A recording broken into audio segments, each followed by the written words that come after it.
Hey everybody, it's day 40 of our daily Bible reading. Today we're going to read Exodus chapters 30 through 32. The Incense Altar, chapter 30. You are to make an altar for the burning of incense. Make it of acacia wood. It must be square, 18 inches long and 18 inches wide. It must be 36 inches high. Its horns must be of one piece with it. Overlay its top all around its sides, and its horns with pure gold. Make a gold molding all around it. Make 2 gold rings for it under the molding on 2 of its sides. Put these on opposite sides of it to be holders for the poles to carry it with.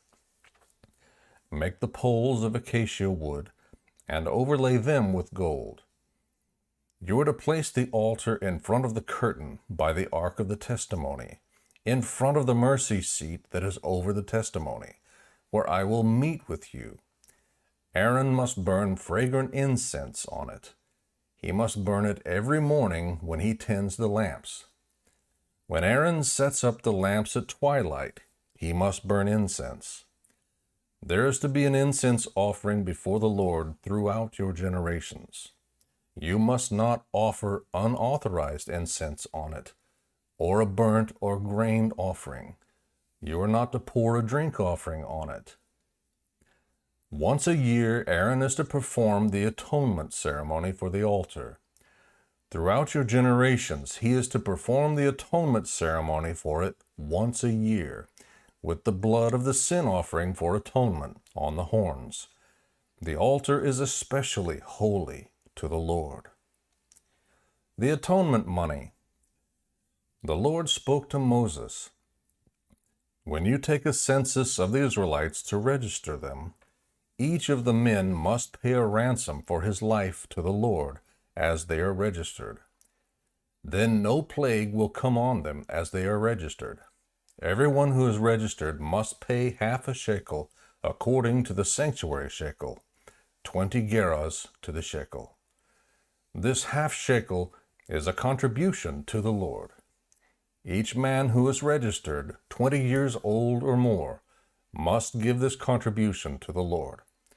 The wealthy may not give more, and the poor may not give less than half a shekel when giving the contribution to the Lord to atone for your lives. Take the atonement price from the Israelites and use it for the service of the tent of meeting.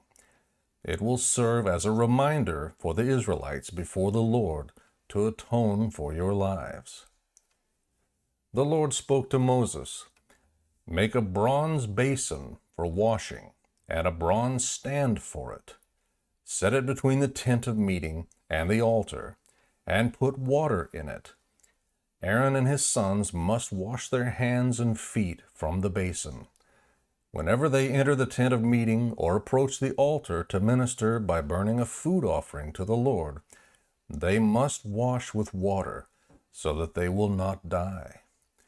They must wash their hands and feet so that they will not die. This is to be a permanent statute for them, for Aaron and his descendants throughout their generations." The anointing oil. The Lord spoke to Moses, "Take for yourself the finest spices, 12.5 pounds of liquid myrrh, half as much, 6.25 pounds, of fragrant cinnamon, 6.25 pounds of fragrant cane, 12.5 pounds of cassia by the sanctuary shekel, and a gallon of olive oil. Prepare from these a holy anointing oil, a scented blend, the work of a perfumer. It will be holy anointing oil.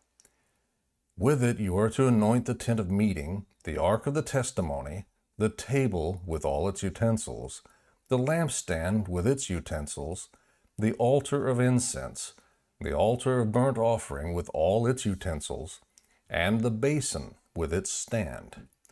Consecrate them, and they will be especially holy. Whatever touches them will be consecrated.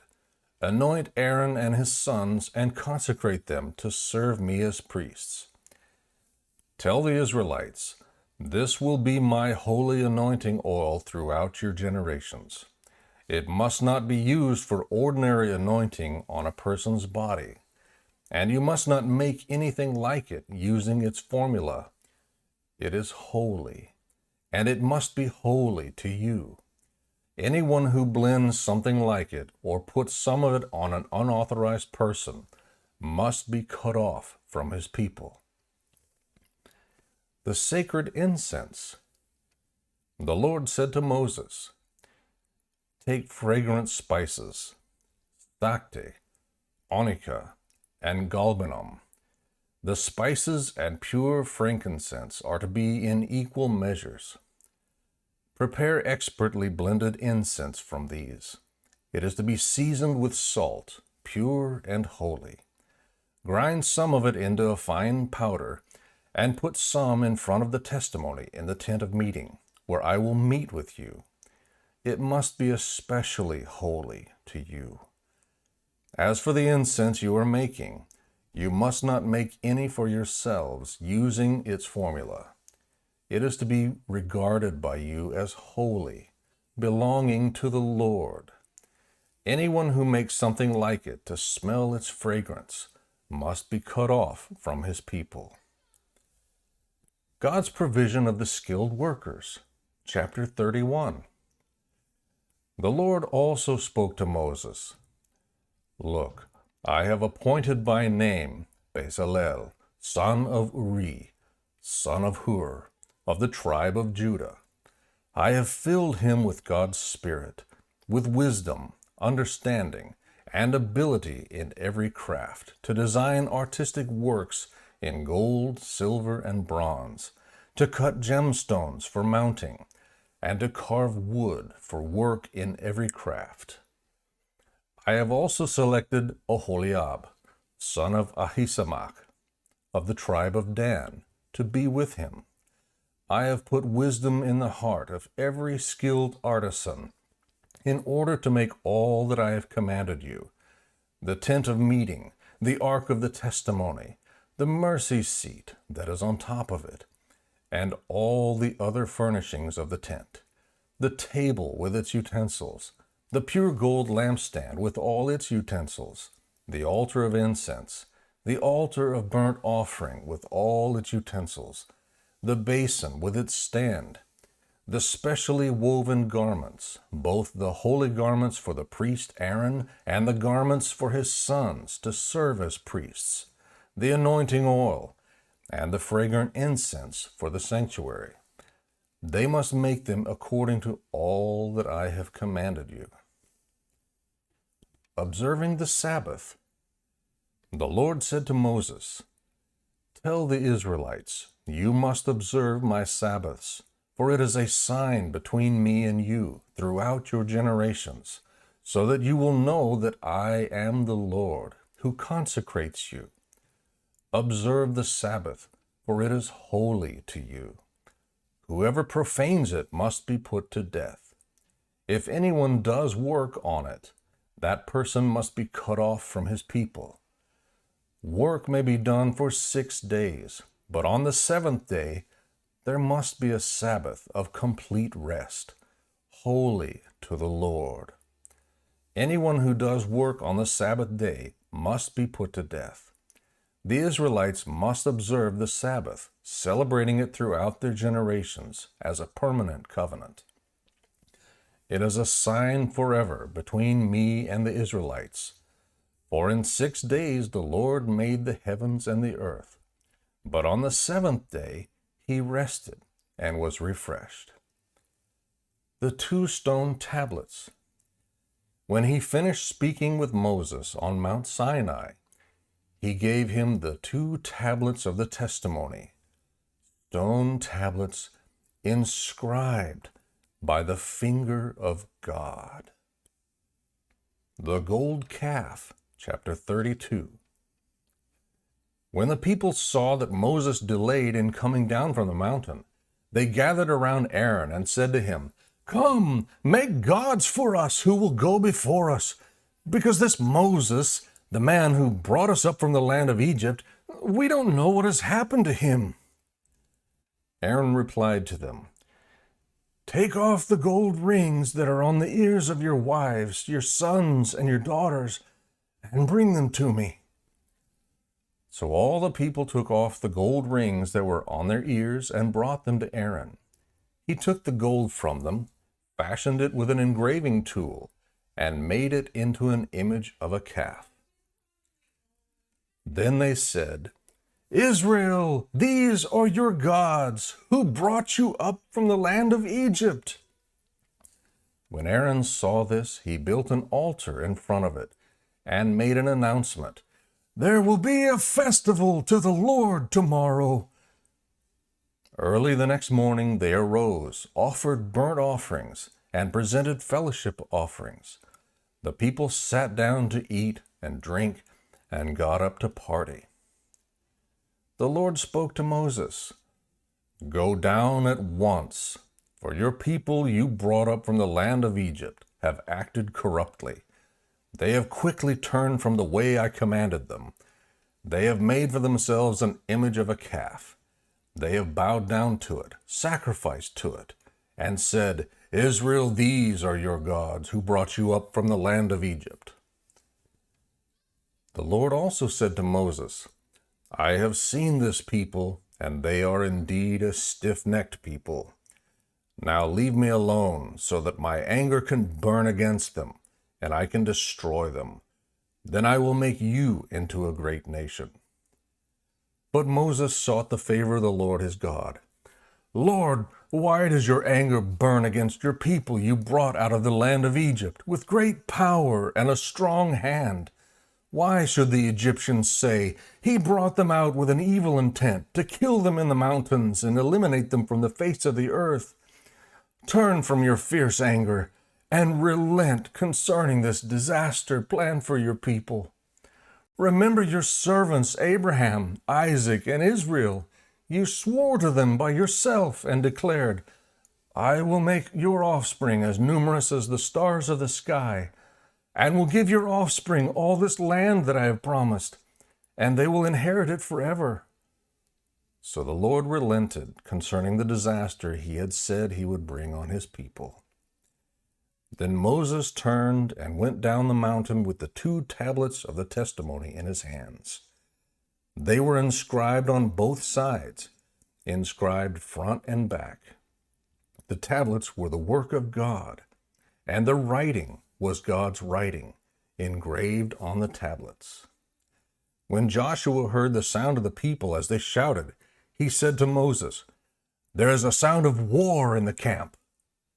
But Moses replied, "It's not the sound of victory cry, and it's not the sound of a cry of defeat. I hear the sound of singing."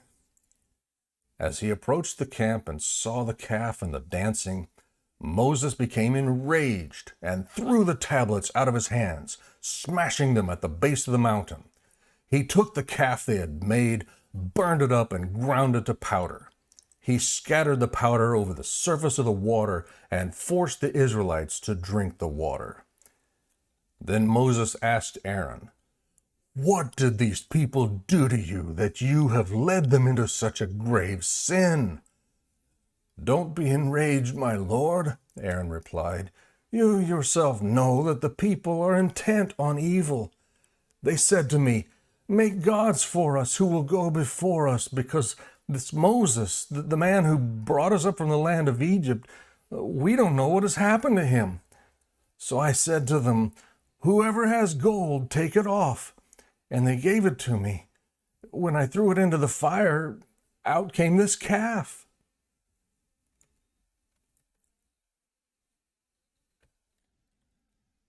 Moses saw that the people were out of control, for Aaron had let them get out of control, making them a laughingstock to their enemies. And Moses stood at the camp's entrance and said, "Whoever is for the Lord, come to me." And all the Levites gathered around him. He told them, "This is what the Lord, the God of Israel, says. Every man fasten his sword to his side.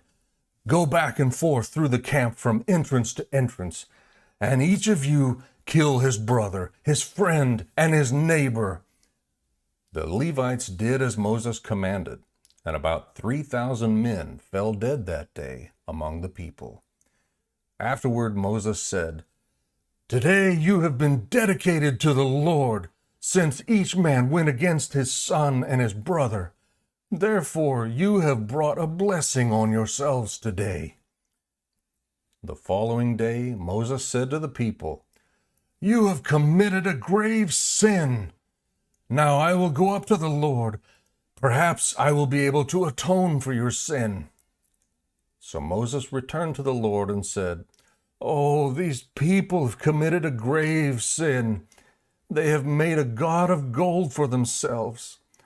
Now, if you would only forgive their sin, but if not, please erase me from the book you have written."